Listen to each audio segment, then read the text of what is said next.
গণনার আগেই এনআইএ তলব।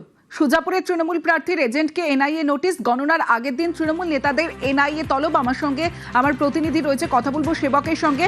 সেবক, এই নিয়ে তৃণমূল নেতৃত্ব কি বলছে?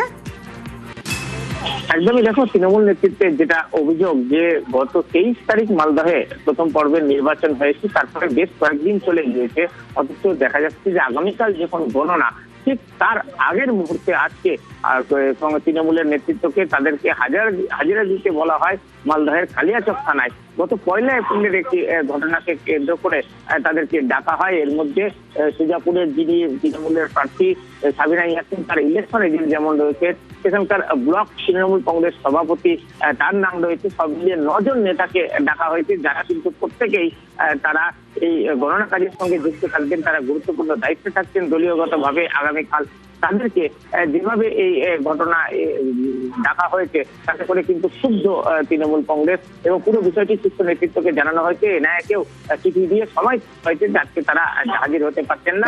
রাজনৈতিক উদ্দেশ্যে এনআইএ এর অতি সক্রিয়তার অভিযোগ, তৃণমূলের অভিযোগ মানতে নারাজ বিজেপি। একেবারে উদ্দেশ্য প্রণোদিত ভাবে এটা করা হচ্ছে। এতদিন কোথায় ছিল, আজ কেন?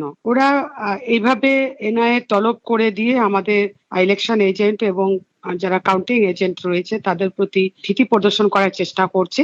একটা ভয় দেখানো, যে ভয় দেখিয়ে যদি এরা কাউন্টিং এ না যায় বা এরা পিছিয়ে যায়, এরকম একটা ভয় দেখানো। আমরা লড়াই করে এই জায়গাটাতে জিতে এসেছি, ফলে ভয় দেখিয়ে ধমকিয়ে চমকিয়ে আমাদের কোনো লাভ হবে না। আমরা জিতবো এবং চতুর্থবারের মতো আমরা সরকারও গঠন করব।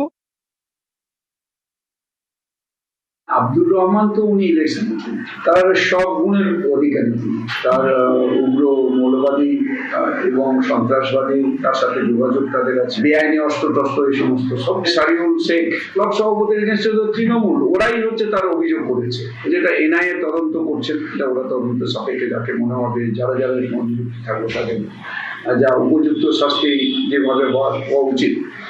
আর আমি বলবো যে এগুলো যারা করছেন, এটা তৃণমূল কংগ্রেসের, এরাই তো হচ্ছে গলার মালা।